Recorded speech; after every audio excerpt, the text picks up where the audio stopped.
Chat, I think we did it. We won the war against the edgy kick streamer. Round of applause, everybody. Round of applause. Ladies and gentlemen, today I want to talk about 2025. Because 2025, we're about halfway through. And for kick streamers specifically, this is the year of the rebrand. The rebrand. As you can see with the title of this video, there have been so many streamers that were once known to be the edge lords of the internet, now trying to fix their PR, right? So today, I want to understand and really talk about exactly what even caused them to pivot into that place in the first place, what's causing them to pivot back, how that's going, and how it will ultimately be received by their fans. So in this video, I really want to focus on a handful of creators, but I'm pretty sure there's more that I may just not know about or are forgetting. But the main ones that I want to talk about are Adin Ross, Fousey, Neon, Sneako, and iShowSpeed. Those are the 5 streamers I want to talk about today. A majority of these people actually built an audience on the internet, not founded on edgy content, right? Like Adin Ross started in the 2K community, same thing with Speed, same thing with Neon actually. Fousey used to be a really big like prank and vlog channel. Sneako used to do like short films. Like for those who don't know about old prime Sneako, y'all missed out. Y'all really did miss out. And all of these creators at around 2020, 2021 all galvanized around under the same roof. That being 1, a streamer, 2, being a streamer on Kick, and 3, being edge lords of the internet. I swear there used to be a stretch where every other day you would see an insane clip of Fousey or Sneako or Adin on the timeline, and it was some like real cancelable shit, but it was happening so fast, so quick, and in so extreme ways, and it was happening so much that ultimately they never fully got canceled, and it just bolstered their brand and their following even more. As far as the reasoning for it, I think in 2020, 2021, there was just a whole lot of people really disgruntled with the way things were, you know, with a bunch of different things in actual reality, but also on the internet and social media. People were tired of the moderation that YouTube and Twitch were giving. They felt like they were being silenced, they were being suppressed. So what was the answer? This counter movement of people embracing the edginess, right? Embracing this uncensored version of content, to the point where arguably the biggest streamer at that time left Twitch to essentially make his own platform to be what he believes Twitch is supposed to be, that being Adin Ross and Kick, right? I'm gonna tell you guys right now, Kai's going, Your Rage is going, Bruce is going, Speed's going, everyone's going to Kick. I'm just gonna tell you guys now, I don't give a fuck. They're all going, bro. Think about it, the platform cannot fail if everyone goes. Kick was supposed to be this platform that fixed everything that was wrong with Twitch, right? A lot of people were mad that Twitch was giving 50-50 splits on subs. Here comes Kick with a 95-5 split on their subs, right? A lot of people were mad about ads on Twitch. Here comes this ad-free platform called Kick.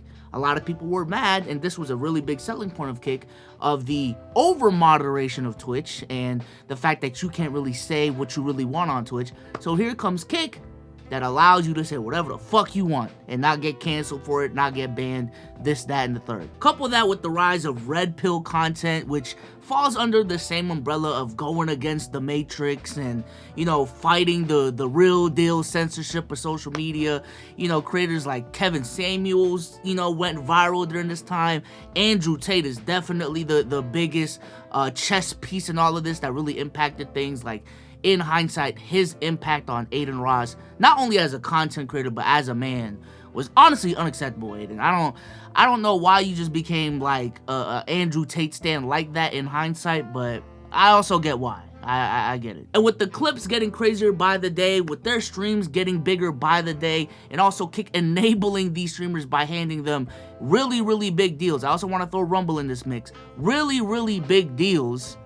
Hey, that created this very toxic environment, not only for streamers, but for viewers as well. Real quick, a majority of this video is going to be spent on Kick streamers, but I do just want to mention Speed here, just from the sense of like, I think people really forget how edgy Speed was when he first came onto the scene, and his rebrand to being arguably the most brand-friendly streamer in the world is honestly kind of crazy. That is insane. Also, him being really out of all the very mainstream streamers, being the one that really took advantage of YouTube as a platform, I think that is insane. But, you know, the main focus on this video is really the kick streamers. But fast forward to 2025, and it seems like a lot of these kick streamers have quit the edgy game. They're trying to repair their PR like it's someone's really bad credit. And I find it interesting, you know, the reasoning behind it, at least my assumed reasoning behind it, and also how it's working out for them. Because for some people, you know, it's working better than others. And for other people, it just seemed like, hey man, you're just an edgy guy. You can't really help but just continue to be an edgy guy. This is just your true colors. This is just your true colors. So let's start off with Adin Ross, the guy who galvanized everyone under his roof, that being Kick. In 2025, Adin is trying to fix his PR as best as he can. How is he doing that? Number one is fully disassociating from Andrew Tate. Like, a part of that is also like Andrew Tate not creating content anymore, I think. I don't really keep up with Andrew Tate, I'm sorry. But yeah, I don't know the last time, you know, Adin Ross has really embraced being Andrew Tate's guy. You know what I'm saying? Also, there was a stretch in time where Adin was really on his political shit, or at least tried to be, right? Like, he would talk a lot about political matters, everything going on in the real world. So much so that, you know, Donald Trump actually went and did a stream with him. But even in that year, because that was last year, outside of the Donald Trump stream, it seemed like Adin Ross hasn't really talked about politics on his streams. He's become more of a traditional streamer, in a sense, a more brand-friendly streamers that, you know, streamers like FaZe still want to associate with. Fousey Tube, it literally seemed like yesterday I was in Fousey Tube in the streets of LA just yelling out the N-word with DDG and Dub. Like, Mama, we made it. Your son out in Barbados. Cheese, eggs, and potatoes. The broke niggas that hated. The old hoes we dated. Look, mama, we made it. Your son out in Barbados. Cheese, eggs, and potatoes. You think I can actually be a rapper? that shit was crazy. That shit was crazy. I vividly remember all the different breakdowns that he's had on stream, on camera, all his different phases. Like, he definitely is like a naturally born entertainer when it comes to this content shit, but the amount of breakdowns that he was having was just unhealthy, just from a personal perspective. You know, hopefully he's got that taken care of, because what I've seen is he's made a full pivot. I don't even know if he streams still, to being a TikToker, and like a very wholesome TikToker too. Like, he does a lot of gym content. He does a lot of like health content and stuff like that. Very high quality too. Like, I'm pretty sure he's still got a cameraman and he's using like FX3s and all that. Like, Fousey's TikTok game is strong as fuck right now, bro. Then you got Neon. In my opinion, at some point, when you thought an edgy kick streamer, that was synonymous with Neon. But in 2025, I don't think that's the case. Like, Neon has been very transparent with his goal of pivoting out of edgy content. You know, his goal to fix his PR after years of being this fucking uncontrolled kid on the internet. You know what I'm saying? He's even publicly apologized to other streamers that he's offended in person. Like, that's the lengths that he's going to. I'm coming to San Diego. Bro, you already heard my parents. They were Yeah. friends, so I need you to apologize, bro. Oh, here, perfect, bro. I will, for sure, bro. Genuinely, I know I said it on the internet, but to your face, I'm sorry for what I said, bro, for real. I didn't mean it in the moment, you know, I genuinely didn't, and... I'm saying, bro, you can't be saying that. No, that's what I'm saying, no, but, Kid, no, for sure, and that was fucked up, and I'm gonna take full accountability, genuinely. That was my, like, I'm being so dead ass, not for the cameras, nothing, I'm being so dead ass. It was my fault, I fucked up. You shouldn't talk about anyone's kid like that, at all. And it was my fault, you know? Yeah, it's all love at the end of the day, bro. Respect, bro. Respect. He's been interviewed by platforms like Complex, I'm pretty sure, about, you know, his idea of pivoting and how he's growing and stuff like that. Like, Neon has really been trying his hardest to really fix his PR this year. Sneako is actually very interesting to me, because I think out of all the streamers that I'm talking about in this video, he definitely embraced the political debates and the conversations the most, probably had the most extreme viewpoints out of everyone. But earlier this year, he attempted to not only move from Miami to New York, but also just in his content, try to bring back the old Sneako vibes. Like, up until May, he had the series on Twitter where he would post like a daily Casey Neistat style vlog, which is very impressive in 2025, that alone. But also you can see in his content that he went from like a very, very extreme person to a more centered person. You know what I'm saying? Showed a lot more personality in his videos. And just from a, you know, a takes perspective, the takes just didn't seem as extreme. They seemed more human, more normal, and all of that. He was even talking about how, you know, he regretted the red pill stuff that he was talking about. He believed that he was rage baiting too much and the effects that that's caused for him in his career. Like, Sneako was pretty transparent about all of that. When I was streaming the other night, my community started saying that art is liberal and gay. In streaming, I've cultivated an audience that shares little to no interest with me besides UFC and all the dude activities that are popular in media. Most of the people that watch my streams only like movies like The Joker, Fight Club, The Matrix. I spend so much time in galleries and museums because nothing else instantly gives me so much inspiration. As I get older, I come to realize that there's really nothing more uninteresting than talking about than money, business. Many men are afraid to discuss anything else or step foot in a place like this because art is supposed to expose and highlight our vulnerabilities. I love streaming, but part of the reason I hate it is because you end up becoming a jukebox for people who want to hear the same talking points over and over again. But recently, Sneako has been gifted the opportunity to collaborate and work with the one, the only Kanye West in the middle of whatever he was saying on Twitter. And Sneako has accepted that offer, it seems like. He has become like his social media right-hand man in all of this. And he's also stopped doing those daily vlogs. So I'm not gonna lie, pretty disappointed in Sneako. Because out of all these creators, I was the biggest fan of Sneako compared to the other creators before they even started streaming. But hey, it is what it is. So to me, what I'm really trying to think of right now is what exactly caused this. Because to me, it is not coincidental that these 4 kick streamers who were, you know, the top of the edgelord game, just all at the same time in the same year, are trying to fix their PR. So why are they doing this? And to me, the answer is as simple as this. Maybe I'm wrong, maybe I'm right. Let me know in the comment section. The edgelord content was never sustainable. It was never sustainable. See, the problem with being an edgy content creator is you get your first clip off, right? You get your first clip off, you get a crazy clip off, you get millions of views off of that. Your stream may even grow, right? You get another one off, cool. You get another one off, cool, right? You're building the snowball, you're growing as a platform. At some point, your level of edginess does not become enough.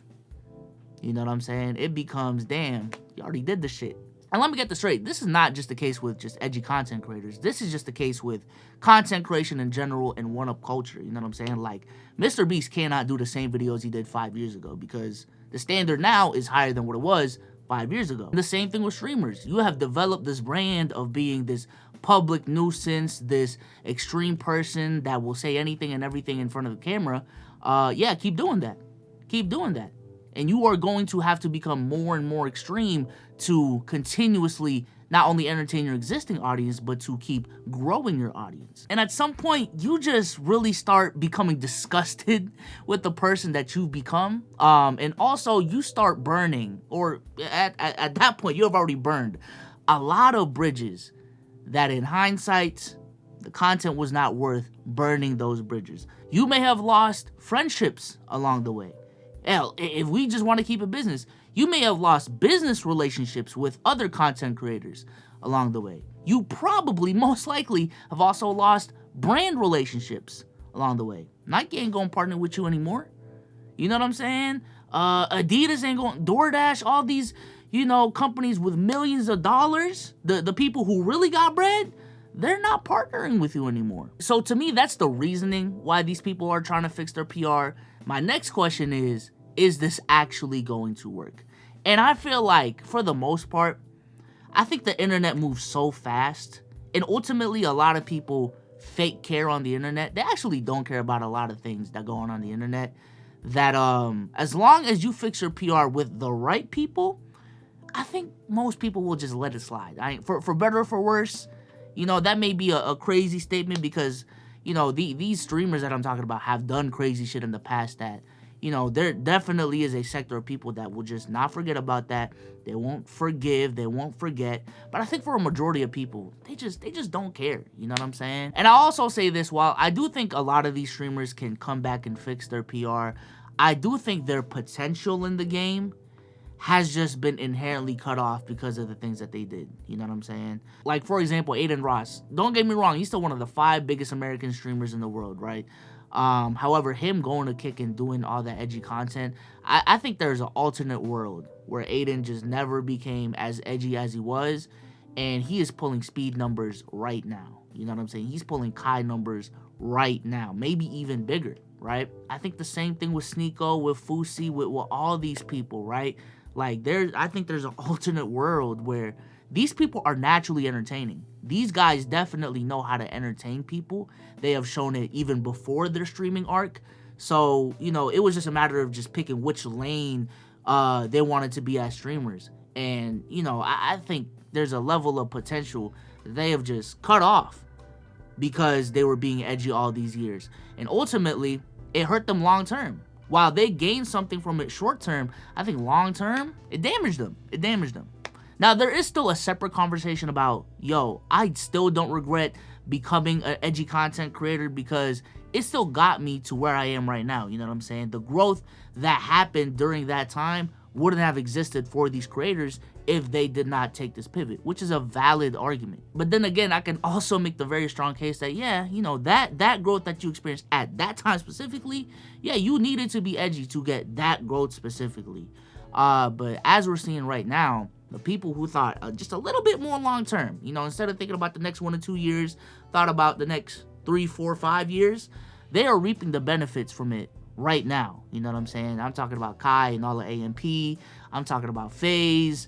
I'm talking about, you know, DDG. I'm talking about all these different people. And also, I'm going to keep it a stack. This is just a personal take of mine. If you need to rely on being edgy to be entertaining, you're not really that entertaining. I'm sorry. You know what I'm saying? I think it takes more skill to entertain people without being dickheads on the internet. But with that being said, chat, let me know what you think in the comment section down below. Will you forgive these Kick streamers, or are they cooked in your minds, in your hearts, forever and ever? With that being said, I'm going to catch you on the next one, and I'm out of here, man. Peace.